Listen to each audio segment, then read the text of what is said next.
L'immigration, parlons-en. Nous sommes ici à l'île Saint-Denis avec des gilets jaunes de plusieurs communes du 93. Le fameux 9-3, bien placé pour parler d'immigration. Emmanuel Macron a annoncé vouloir ouvrir un débat national sur l'immigration et sur l'introduction du quota pour l'entrée des étrangers. Il s'agit en plus d'une tentative d'escamoter le débat sur l'injustice sociale et de diviser, de faire croire aux Français que la France est généreuse, voire trop généreuse, avec les pays du Sud ou du tiers-monde, et qu'on ne peut pas accueillir toute la misère du monde, comme on l'entend répéter trop souvent. C'est faux. C'est tout l'inverse. Et si M. Macron veut qu'on parle de l'immigration, il faut que tout le monde sache ceci. La France ne possède ni mine d'or, ni uranium, ni pétrole, ni café ou cacao, ni coltan, ce minerai indispensable à la fabrication des avions ou des smartphones, par exemple. Et ce n'est pas le camembert français, si bon soit-il, qui peut lui servir de monnaie d'échange pour tout ce qu'elle ne possède pas.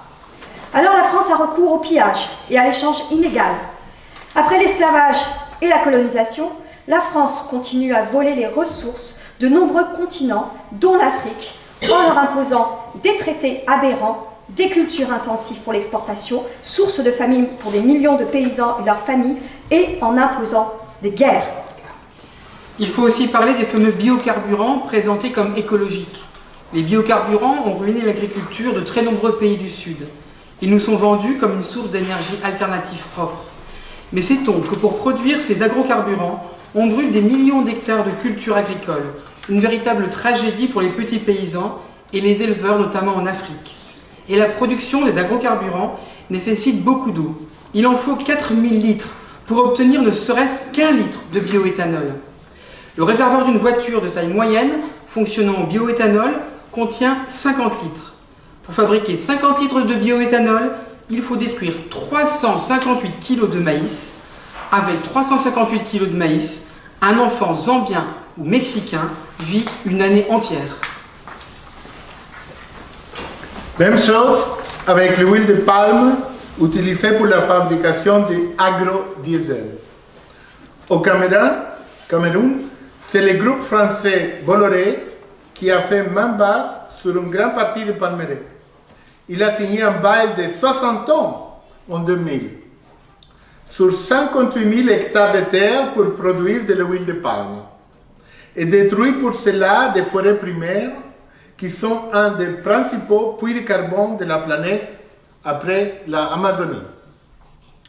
L'écrivain suisse Jean Ziegler a écrit « Sur une planète où toutes les 5 secondes, un enfant de moins de 10 ans meurt de faim, détourner des terres vivrières et brûler de la nourriture en guise de carburant constitue un crime contre l'humanité. » Quand les grands groupes français implantés en Afrique, comme Bolloré ou Villegrain, se vantent des bienfaits qu'ils apportent sur place, en construisant infrastructures, ils ne disent pas comment ils expulsent les familles entières de leurs terres ancestrales, comment ils détruisent leurs potagers et leurs vergers, leur savoir-faire, transmis de génération en génération en matière de connaissance des sols et de sélection des graines. Le groupe Villegrain, qui possède la société sucrière du Cameroun, détient plus de 22 000 hectares de terre dans ce pays, après avoir signé un bail de 99 ans avec le gouvernement de Yaoundé pour les exploiter. En échange, Villegrain a versé aux communautés affectées une indemnité annuelle de 2 millions de francs CFA, soit l'équivalent, tenez-vous bien, de 5 € par famille et par an. Prenons le cas du Niger, une néocolonie française. Censé être le deuxième pays le plus pauvre de la planète, c'est pourtant le deuxième producteur d'uranium au monde. Pour nous fournir de l'électricité par le biais des centrales nucléaires, Areva importe près de 40% de sa production d'uranium du Niger. Mais depuis plus de 50 ans, Areva ne reverse qu'une redevance ridicule de 5,5% sur les milliers de tonnes d'uranium naturel qui sont extraites du Niger. Ainsi, la population nigérienne ne bénéficie d'aucune retombée économique. elle n'a droit qu'aux conséquences de l'exploitation de son propre uranium, c'est-à-dire les contaminations radioactives, notamment de l'eau, les énormes masses de déchets radioactifs stockés à l'air libre, sans compter la désertification qui ruine l'économie pastorale.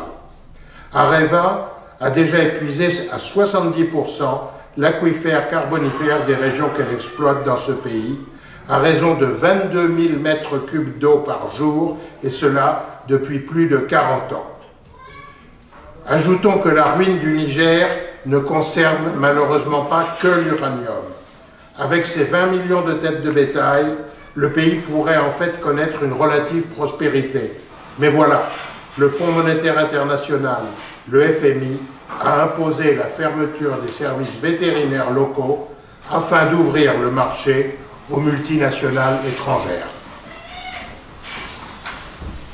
Le FMI, un organisme dont la direction est toujours assurée par l'ex-ministre de Sarkozy, Christine Lagarde, restée en poste malgré ses ennuis avec la justice française, a également imposé au Niger la destruction de ses propres stocks de céréales au nom du sacro-saint principe du libre-échange.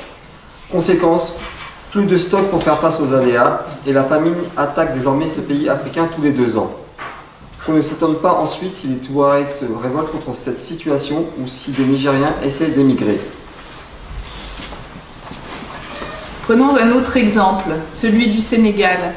Au Sénégal, les sociétés françaises comme la Fruitière de Marseille, dont les principaux actionnaires sont les grandes chaînes de supermarchés françaises, se font attribuer des dizaines de milliers d'hectares de terre pour des durées illimitées, avec une exemption d'impôt de 99 ans. Elles produisent des fruits et des légumes dont 98% sont exportés vers l'Europe. Traditionnellement, la terre rurale n'appartient à personne dans la plupart des pays africains. Il n'y a pas de cadastre rural.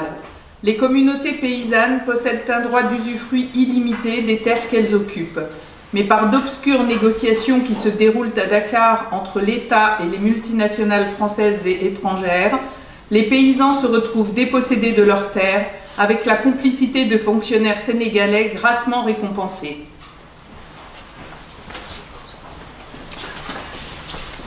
Une des techniques utilisées par les oligopoles, le mot olive venant du grec et voulant dire tout petit nombre, pour ruiner un grand nombre de pays à leur profit, c'est aussi le dumping, c'est-à-dire une baisse artificielle et temporaire des prix qui permet d'éliminer les concurrents locaux et ensuite de fixer les prix alimentaires à la hausse.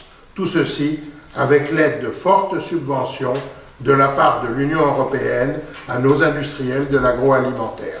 Au Cameroun, par exemple, ils ont ruiné la production de poulets autochtones avec des importations massives de poulets étrangers bon marché. Et dès que les éleveurs de poules et producteurs d'œufs ont été ruinés, ils ont augmenté leurs prix. Non seulement les puissants accaparent la terre des millions de paysans et les condamnent ainsi à la famine ou à l'exode, mais en plus ils provoquent des famines en spéculant sur les matières premières de ce pays, comme le riz, le maïs ou l'huile. Ces groupes fixent le prix des aliments par le biais de leurs traders dans les bourses des matières premières agricoles. Ils décident ainsi chaque jour qui va mourir et qui va vivre, en invoquant les lois naturelles du marché, comme si c'était des lois de la nature.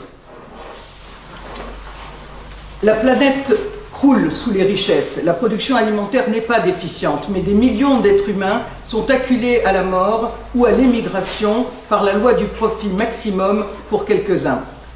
Gandhi disait déjà « Le monde a assez pour satisfaire les besoins de tous, mais pas assez pour satisfaire la cupidité de tous ».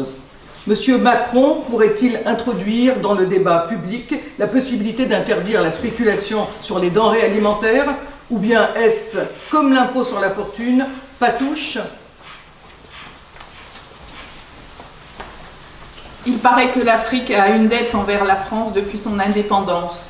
Ceci en raison de tous les bienfaits accordés par la France pendant la colonisation.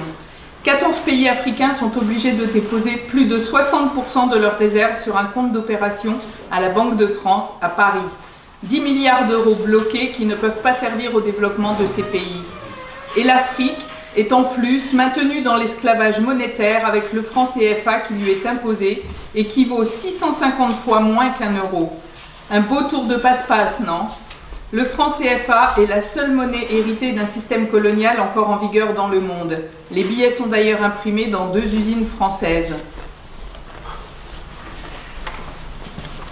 Et quand ils ne se laissent pas faire, quand les coups d'État que nous fomentons ne suffisent pas, nos gouvernements détruisent leur économie et introduisent le chaos, en leur faisant la guerre sous prétexte d'ingérence humanitaire ou d'armes de destruction massive, totalement inventées par nos dirigeants.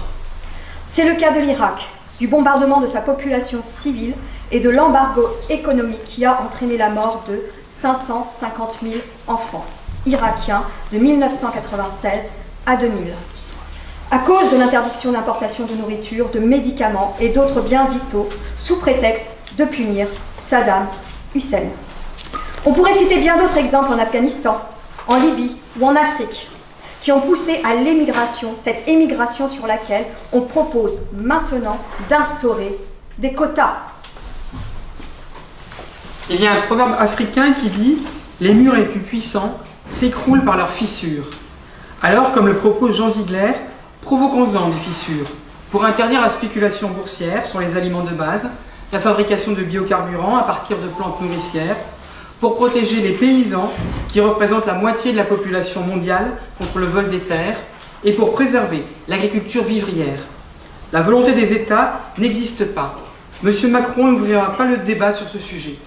C'est à nous de l'imposer par la mobilisation générale au nom de la justice et de la dignité humaine et de refuser que les migrants dont les pays nous nourrissent servent de bouc émissaire.